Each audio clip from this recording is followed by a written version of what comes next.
ndiri kukwira munzira yekudenga misi yese ndichinamata munzira tenzimidze kudenga ndisimudze ndimisenyi nerudawira kudenga panzvimbo yakakwirira tenzimise kudenga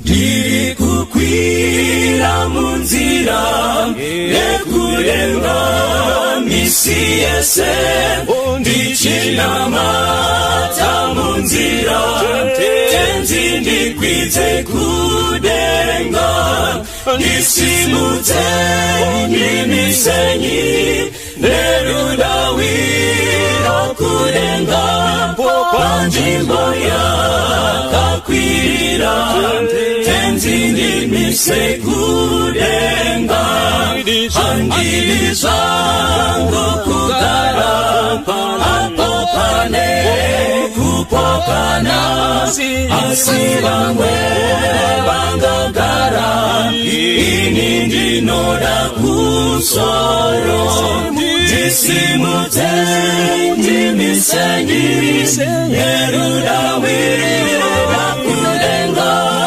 panzvimbo yakakwirira tenzi ndimise kudenga ndoda kugara kudenga kana satana ndinetsa rudairo rwangu rwese rwekugara kudenga ndisimudze ndimisenyi nerudawira kudenga panzvimbo yakakwirira tenzi ndimise kudenga ndoda kukwira kumusoro ndione kupenya kwenyu ndinonamatira kuti tenzi ndiise kumusoro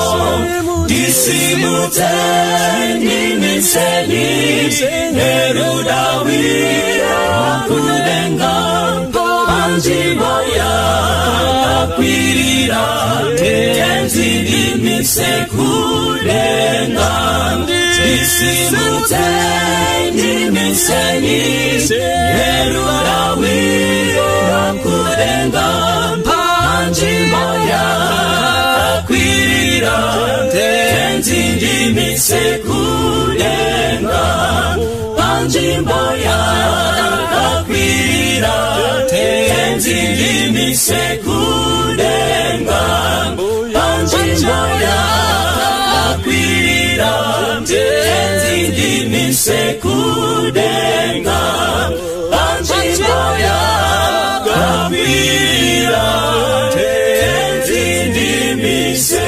kudenga. Mangwanani akanaka zvekare sangano dzvene raMwari. Amen. Mufaro wangu kumira pamberi penyu ndichitaura zveukuru hwaMwari. Inyasha zhinji kwazvo kuva tiri vapenyu nekuti tine mukana nekuti titaure kunani kuna Mwari tichipira zvichemo zvedu, utera hwedu, kunyange nepatakatadza tichireurura. Tikatarisa muzuva ranhasi pakatanga sabata mauro kuma 8 mapast 8 takatorara twakangonzwa a sudden noise boom, takafunga kuti magetsi adi aputika, but pakazoita sound yekutange maplates ari kudi akandwa parukangarapo. So yakatinetsa takarara tiri mumba. Mai mwana ndo akabva kuti maitikira zvaita zvinhu hakuna magetsi akadai, madii mabuda mataxi. Pandakabuda ndinotarisa ndakaona kuti patomira mota zhinji dzakatoungana pamota ipapo. Takabva tamhanya vashandi vepapurazi yese takangomhanya tichisvika ipapo takaona matraki maviri mabhonyeti angaita head on collision. Pahead on collision ipapo papa ine mwana angato mumwe mwana anga ari serious injured, dhiraivha wacho anga angotyoka rumbo chete, rimwe traki vanga vari safe vese. Saka zvinondipa mumwe muonero nepfungwa wekuti anytime mutsa unogona kungovharwa. Saka zvakakosha kuti nguva zhinji tirambe tiri pana Mwari. Tikatarisa zvishamise munhu iyeyu kwaanga atobva ane zvaanenge anga atobata, pamwe anga atoreurura kuna Mwari wake atoti kutanga nhasi ndada kunamata, then Mwari vabva vamutora. Dzimwe dzenguva anogona anga ari kurong side, mutsa wotovhara ari kurong side. Saka zvakakosha kuti pese patiri tinge tiri mumapapiro aShe wedu. Mazuva atiri mazuva akaipa chaizvo. Nhasi tiri kuverenga chapter iri kuna Mateo chapter 24. Mateo chapter 24 ndo matiri kuwana mharidzo yedu.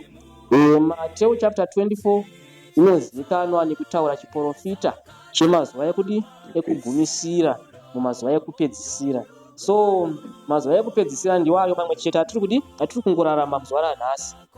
Tiri mumazuva ekupedzisira, tiri kungoona zvakawanda zviri kuitika munyika.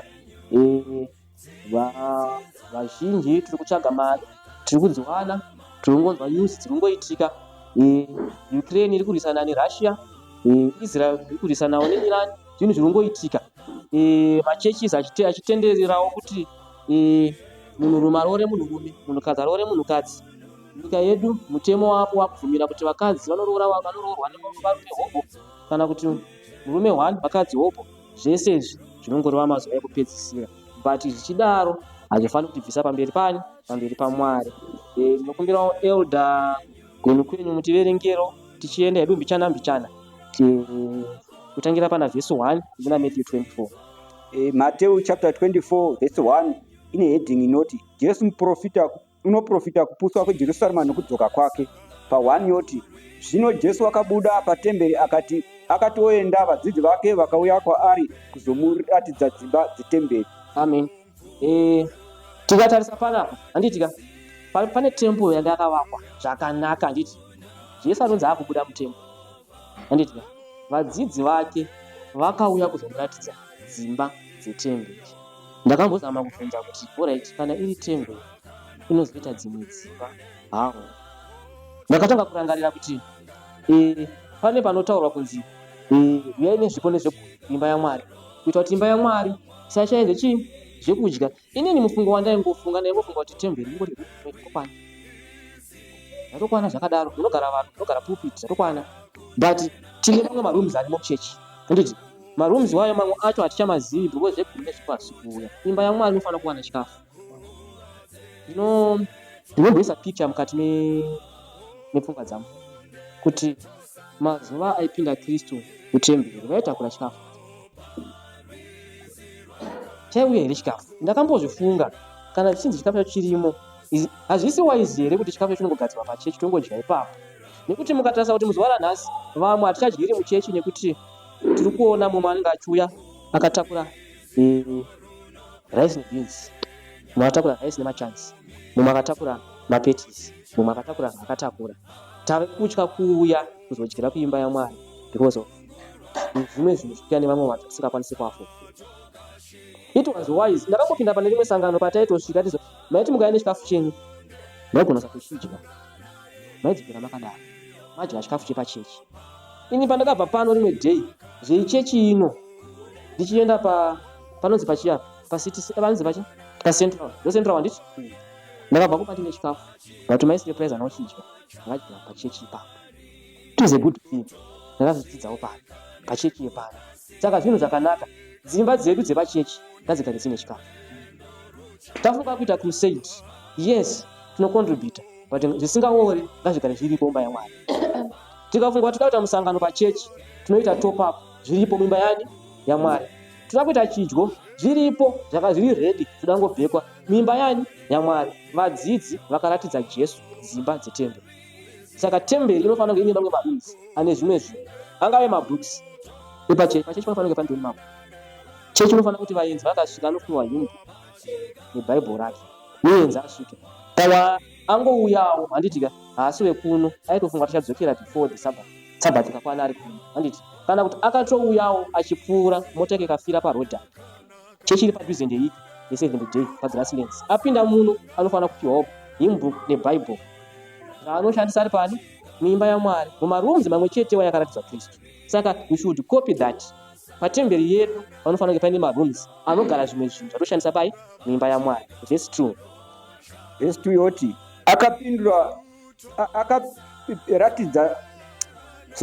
akapindura akati kwavari, munoona zvinhu izvi zvose here? Zvirokwazvo ndinoti kwamuri, hakungaregwi ibwe pamusoro pebwe risingazowisirwi pasi.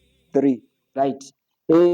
Zviri kunzi Jesu akupa chiprofita itembo kai, itembo yakanaka yanga yakavakwa nematombo anokosha, matombo akaita sana goti, itembo yakanaka.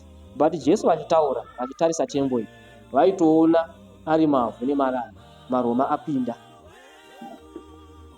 Kana zvichinzi dombo rimwe nerimwe hapana chasara pamusoro perimwe, paevhuri chidhina chiri parumi iyoyo chichasara chakazvimirira chiri wani, zvichakanyaniswa zvichizungunutswa. Ndikada kuzvitarisa inini, tine temberi imwe iri pamwiri yandinayo mwiri wangu inova temberi yaMwari. Kana Mwari vada vakatendera vanogona kuti each and every body part iri pauri izungunutswe nemuvengi, vanozvitendera. Vapa mukana muvengi, ruoko runosara runodamburwa. Ruda long sleeve kana short sleeve rutodamburwa. Kune vakaona short sleeve vanozviziva yaiva iri politics, but mazuva ekupedzisira inenge a church thing. Zvakupinda muimba yaMwari mazuva ekutambudzwa, ruoko runosara Mwari anogona kuzvitendera. Itemberi yako nekuti yakanzi itemberi yaMweya Mutsvene, maziso achaputiswa. Kana zvichibvira muchagona kudambirwa misoro. Tadzidza paneseni ramakuseni zvichinzi kudenga kuchaonekwa vakachekwa musoro nevakaponeswa vese vari kumusoro. Saka tempo yaMwari yatinayo muzuva ranhasi inova miri wedu. Mwari vanogona kutendera kuitika anything patempo iyoyo, each and everything zvichiitika pamwiri wako. Ungave kurwara, tikatarisa kuti pabhodhi yemunhu ndakazama kumbotsvaga kuona kuti chii chisingarwadzi. Ndakamboti zvigunu hazvirwadzi, but ndakazorealiza kuti kune kanhu kanonzi katuruturu kanoita pachigunu, kanhu kaya kanorwadza zvekuti hauvati. Saka Mwari anogona kutitenda zvichitike pauri, everything zvoitwa shuffled. Handiti even kana Mweya Mutsvene ukapinda, your body ichave shuffled zvakare. Kana wanga waizora mafuta ekutsvukisa uchashandurwa ganda iroro, uchasiya. Kana wanga uri munhu aifarira kuita zvisakarurama nemiri wako, wakaisa mazinewis, kana Mwari vapindira mabody parts wayo anoshandurwa akava mabody parts ane utsvene. Vhesi ya3 inoti, wakati agara pagomo reMiorivhi, vadzidzi vake vakauya kwaari uvari voga vakati, tiudzei kuti izvozvi zvichagova riiniko, nechiratidzo chokuuya kwenyu nechokuguma kwenyika chichava chipiko. 4 right. Pavhesi ya3 panapa unoona vadzidzi vakati varatidza Jesu Kristu imba temberi, vaudzwa kuti temberi yamuri kuona iyi ichaputswa kana maroma asvika. Ndinoona pange pakawanda vanhu manzwisira ndiri kuzviita, because vhesi ya3 iri kuzoti vakazodzokera kuna Kristu privately, kunobvunza naye Kristu zvamanga muchitaura payapa zvichava zvarini. Panapa tinogona kuparidzirana shoko chakawanda kudai, tichiudzana mazuva ekugumisira tichachekwa musoro, mazuva akadai shoko richaparidzwa, pakazodai tikadai tiri tese kudai. But Mwari vanotodawo private meeting tiri tega tega. Ndabva pano Mwari shoko randauza kuchechi rero chiritsanangurai more kwandiri, ndobvu rangu Bhaibheri ndakuverenga. Mweya Mutsvene unondibatsira. Ndapfugama, Mwari ndiye nyaya yandanzwa nhasi kukereke, handasi kuinzwisisa. Because vadzidzi ava vasinatsoinzwisisa, vakazoya kwava kuna Mwari privately, hapachisina mumwe munhu, zvakuda individual. Zvataurwa kuchechi kana handau kuzvinzwisisa na private name. Mwari ndibatsire. Same passage inogona kuverengwa ndikainzwa pandikasainzwisisa, asi ndikakumbira Mwari zvakaita vadzidzi ava ndozvinzwisisa, ndotopfugama, Mwari ndiudzei, ndibatsirei, handina kunzwisisa makuseni pataurwa pari. Ndoverenga zvekare meseji inopinda musoro.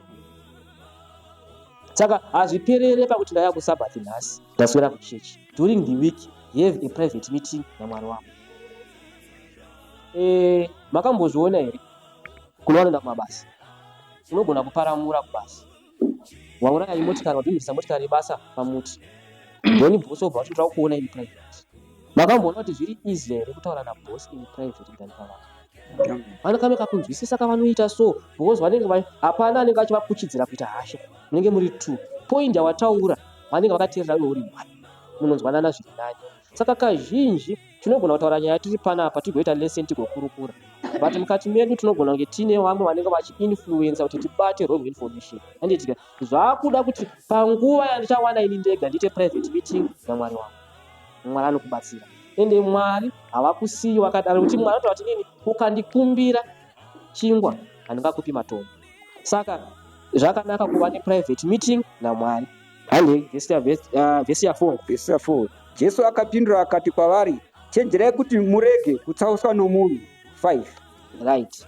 Hanzi chenjerai kuti murege kutsauswa nomunhu. Apa paipa.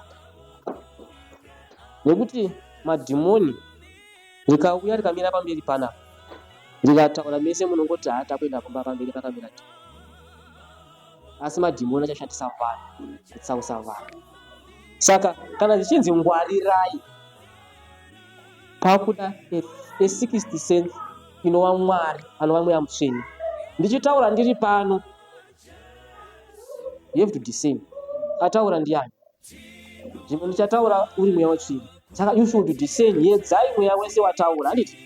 Yedzai mweya wese wataura nekuti mazuva ekupedzisira anova mazuva ano zviri kunzi chenjerai kurasiswa nemunhu. Muzuva ranhasi kune vaparidzi vari kuparidza vachitaura kuti handina pandakamboona kana vhesi rakataura kuti Mwari vakarambidza chipari. It's an influential preacher ari kutaura izvozvo. Achitoreva kutoti barika rakanaka. Achitopa example yekuti Israeri aive nevakadzi vazhinji. But chaasina kuziva ndechekuti Mwari vakatolereta, havana kuzvitenda. Saka vaparidzi vazhinji vari kungouya vachiparidza zvokunyepa vachitsausa vangani vazhinji. Ende tikatarisa kuti Satani neuchenjeri hwake haangoshandisi munhu nje kuti akuda kutsausa vanhu. Anoda kuti vanhu vane influence. Vana maititivo vaya, vana Shadhaya ivo vaya, vatinofollowa mumaYouTube, vana Macheso nana Japresi, vana Vhazipi nana Kafuku, ndo vanoshanda navo. Akaisa information iri wrong, the devil muvanhu ivavo tinofollowa because that person ane influence. Mapolitician matiri kurarama munyika umu vanotonga nyika ino akava ne wrong information ane influence vazhinji tinomuteerera. Saka ndopatiri kunzi ngwarirai murege kutsauswa nemunhu. Ende iye pachake Satani anotoziva kuti vanhu vanodei mukurarama. Handiti vazhinji tiri muno tikatarisa during the week we work tirelessly ende tinoshanda zvakarurama zvisina kana chipomero, asi chatiri kutsvaga ichi imari. Handiti saka Satani anogona kushandisa vacho vane mari kuisa false doctrine mukati mevanhu. Mukati mechechi munogona kutowanika vanhu vane mari dzavo vanogona kuinfluenza doctrine mukaribata nenzira isiri. Saka pana vari kunzi pray every day. Udhitsei nechataurwa nemunhu ndichokwadi here vanhu kunyika. Hazvisi zvose zvichataurwa nevanhu zvichange zviri correct mumazuva ano ekupedzisira. We should pray for that. Tikaramba tisingadamati tichataura kuti nenhema tikarasika. Saka ngatingwarirei chose tisarasiswa nemunhu. Satani anoshanda nemunhu kudhisiva munhu. Anoshandawo nemunhu kuparidza shoko rawo dzvene. Saka Satani anoitawo counter. Saka ngatingwarirei kuchinza kuti kurasiswa nani nemunhu. Vesi ya 5. Nokuti vazhinji vachauya nezita rangu vachiti ndini Kristu vachitsausa vazhinji. 6. Verengai kusvika pa7. Muchanzwa zvokurwa neguru rokurwa, chenjerai musabvunduka, nokuti izvozvi zvose zvinofanira kumboitwa, asi kuguma kuchigere kusvika. 7. Nokuti rudzi ruchamukira rudzi, noushe huchamukira ushe, nenzara dzichavapo, nehosha nokudengenyeka kwenyika kunzvimbo zhinji. 8. Right. Tikatarisa panapa taura masigns of the time. Masigns emazuva ekupedzisira. Panotaura nyaya yekumukirana kwamarudzi. Rudzi rwekutanga kumukirana. Tisatamboenda kumarudzi ekuti uyu mushona, uyu mundevere, uyu muchena, uyu mutema. Rudzi rwekwaSatani nerudzi rwekwaMwari ndokumukirana kwekutanga. Kwakaitwa naAbheri naKaini. Kaini akamukira Abheri because Kaini paanga ari angatova the son of the evil.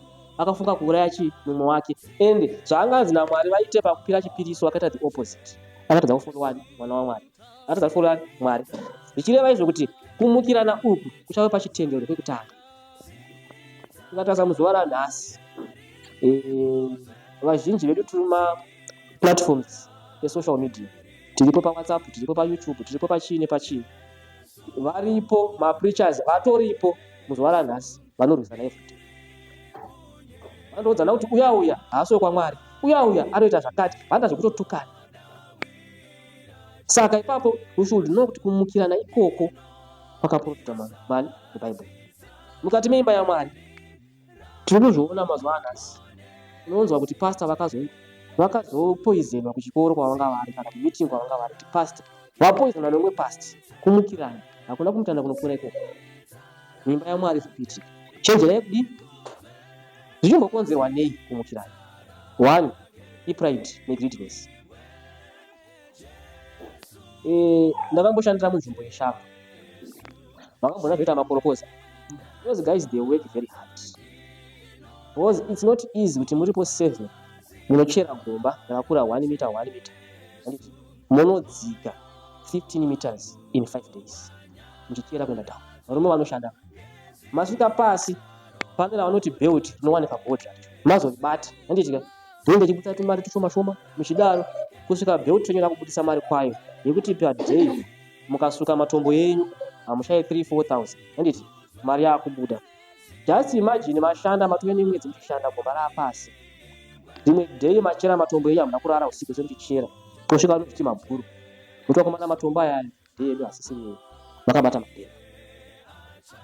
Kumukirana kauku asi hazvishanda, but munzvimbo yeshamba ndozvaitirezvo. Kana maramba maute mwana mabhebhi, saka maitoti for the sake yeupenyu hwenyu chitorei matombo muiti. Greediness, kuda kudya pasina kudi kushanda. Dzimwe dzenguva vaitosvika nemabhemba acho nokuti matombo amachera aya mashoma, chitoitai dzimwe 4 days muchishanda vaine mabhemba vakumirira moshanda motora zvavashanda zvese voenda kumukira. So I should be careful.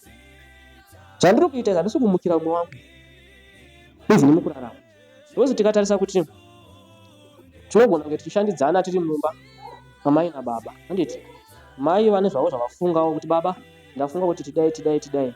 Response yandiri kupa kuna mai but response yandiri kupa kuna baba handisi kuvamukira. So kumukirana kuchadi kuchawanda. Mucheri tombo wiki ratabva irona ndakangopindawo hangu ndishanyirawo shamwari yangu muhwisiri, but kana tikaendako tinotaura shoko raMwari. Nhasi wanga ndinatoendawo kuchechi ku7 day ndofunga Mwari vari kumushanyirawo mbichana. Takati tichifamba tichienda kumashopu tasangana nevamwe varume vanga vaine maCID. Varume vanga vakarukwa tsoka dzakazvimba vachifamba vachikamira vaine tsoka. Vakomana vakaita sei? To my surprise ndaitonzi akaponda munhu vaakapondera mukadzi wavo. Kumukirana shuwa inini navakwaramba tosangana tese tine vakadzi kumba handiti unoponderana kuri. How does it sound? Tiri kumukirana pacheni instead kuti titsiurane chamarika maJudasi vari kukumba wati wadzika mari hatisati nazvo izvi vakutomukirana instead kuti vatsiurane vomukirana kusvika pakuti wani afa. Ende kazhinji Mwari anotendera kuti zviitike kuti ubatwe kana mukana uripo utendera. Saka kumukirana kuchadii kuchange kuripo mumazuva ekupedzisira. Vhesi ya8 asi zvinhu izvozvi zvichava kutanga kwenhamo 9 right, handi kuchava kutanga kwenhamo. Tikabvunza vana mai vanokuudzai kuti kutanga kwenhamo kukutaura mabirth pains. Vanokuudzai kuti kana mwana uda kubuda zvotanga zvichiti zvikauya zvoenda mapains ari mashoma zvichikwira zvichiita frequent to the extent yekuti zviitike varambe vakanyarara hazvikwanisiki, munhu anotochema hazivo maitikiro azvo. Tikatarisa kuti kutanga kwenhamo handitika kwataura kumashure kwokumukirana zvakatanga zviri zvishoma. Ndikatarisa kubva kuna 2014 zvekunzi vanhu vaurayirana mukadzi zvava zviri zvishoma, ezvinezvi zvave frequent almost every day. Kana dzingave dziri nyaya dzekuti kundengendeka kwenyika kunoitika almost every day, kurwisana kwenyika almost every day. ende zvese izvi zvekupesekitwa izvi zviri kuitika almost every day. Vhesi 900. Zvino vachakuisai kumadambudziko, vachakuurayai, muchavengwa namarudzi ose nokuda kwezita rangu. 10. Amen. Panapa paakurehwa vana vaMwari. Vana vani? vaMwari. Vana vaMwari ndo vachaiswa mukutambudzika, vachaiswa kuvatongi. Ndigenyatsobudisa poindi iyi pachena. Vazhinji tinofunga kuti kutambudzwa kuti inini ndikabatwa ndoiswa kujere, ndichirohwa, ndichiitwa zvimwe zvinhu zvokuti zvinooneka nemaziso, zvokuti zvinenge zviri izi kuona. But tikabvunza vakwaramba kuti kutambudzika kwakamira sei, vane zvimwe zvinhu zvokuti zviri beyond control yavo, but zvakakonzereswa nemunhu kuti zvisvike ipapo. Munhu akazvikonzeresa, mwana wekurima, ikandipe semuenzaniso. Nhasi uno ndiri kuenda kunotsvaga passport, ndiri kuenda paregistrar paya. Vanhu varipo vanotorwa papassport iyi 100 per day, asi muchakaripo 56. Pa56 pari kunzi vakomana mese tikudawo $15 pamunhu, dzedu susa basi dzekudya. Vakwaramba vanozozva kuti right, inini ndechimukomo mwandibvisa, but atotiwo kana usina kubvisa mari yoyo hatisi kudi papassport. Ndo imwe yenzira yekutambudzwa nayo, because passport yacho hausi kuzoiwana usina chakadi chakaipa. Pakuda vanodi vanoshinga, kana kuti rimwe rezuva muri kutofambawo nemotikari yenyu muri muroti, manzi mukuru, inini mutakuona imini mbanje dzamusina, handiti 2 kg yembanje yetu ukuisirei kuti mami nayo. Kana musingade handimukuona mufesa watarowa, muchaita witness yokuti aiwa no airwisa mapurisa. Muri kumanikidzwa kuita zviri wrong nesituation. Ndiko kumwe kwekutambudzwa ikoko. Iwewe kana wati no, ini ndomira ndaure zvokunyepa, yoiswa kuvatongi nemhosva yausina vese vambanje.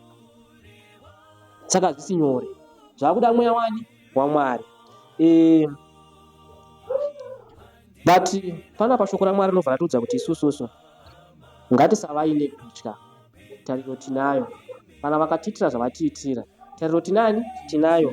Mwari wedu akatipa tariro, akati no, kana vakakutambudzai kana vakakuurayai, zviri nani kufira pai muna Kristu pane kufira muzvinhu. Asi ndobva ndaitawo mubvunzo kunosangana naMwari. Kana kuri kunzi persecution yawe, yani pakati pedu angapesekitwa, uchipesekitirwa chii? Waya persecution, taunopesekitirwa chii? Vanhu vedu vazhinji tinogona kuti persecution ikauya, nini ndinomira, yes ndinomira zvakuipa, but panguva inoyi kubasa kwacho unoenda Sabbath. Kana persecution yakauya yekuti aende kuchechi Sabbath, unopesekitwa hawo because wagara nawo uye kuchechi kwacho Sabbath.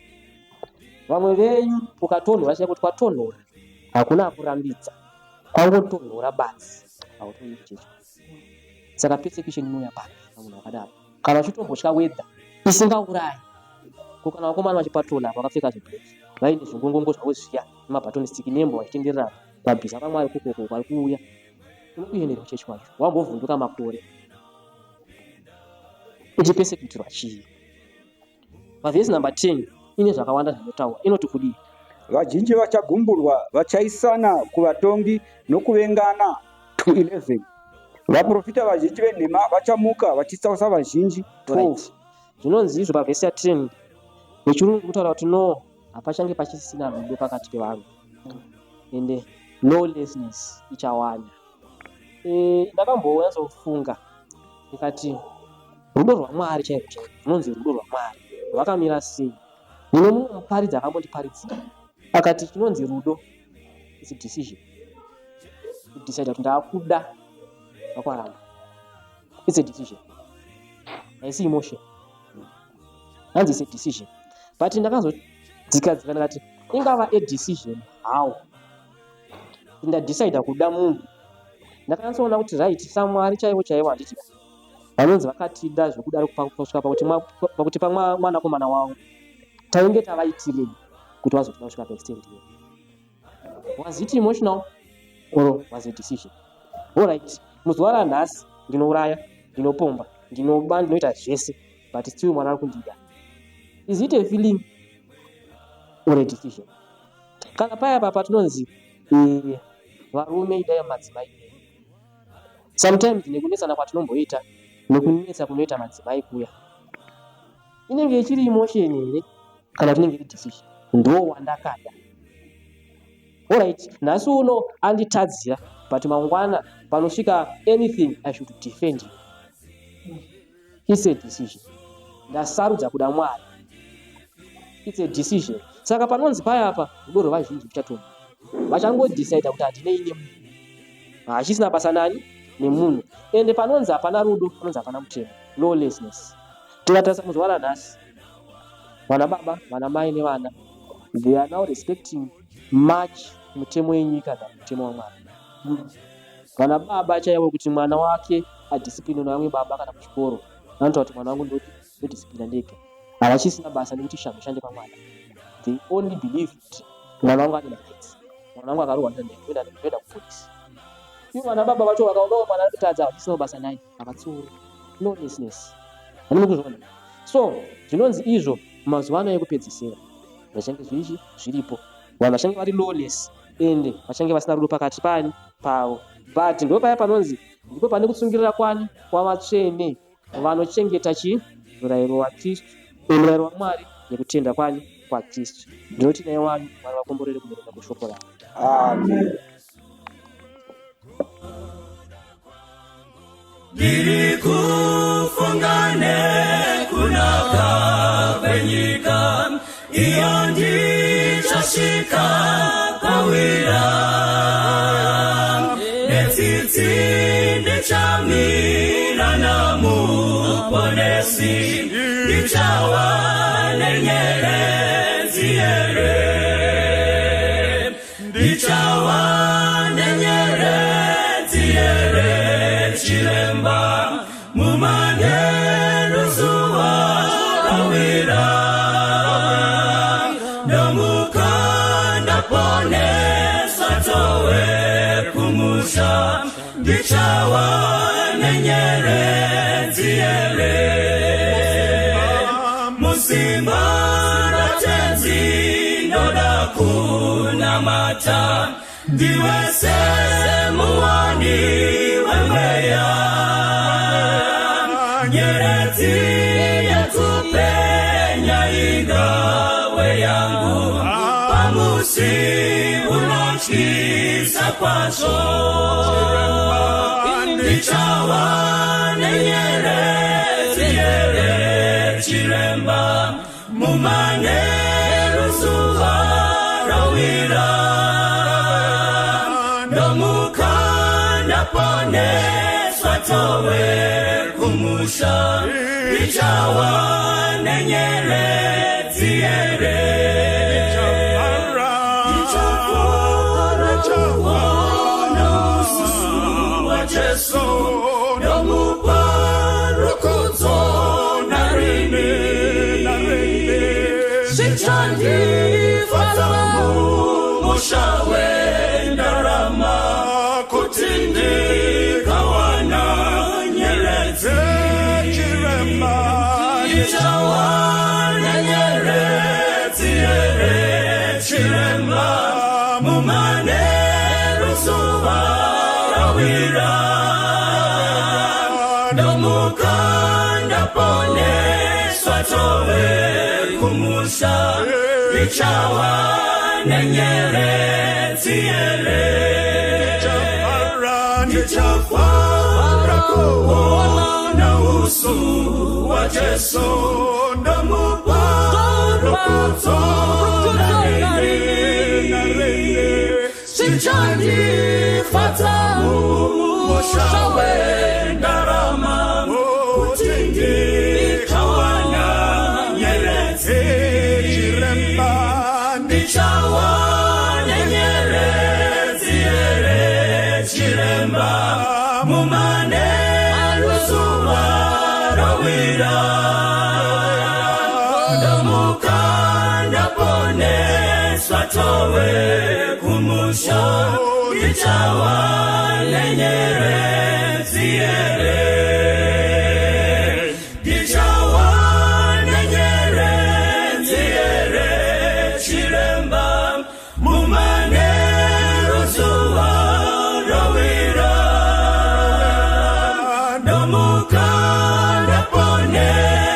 towe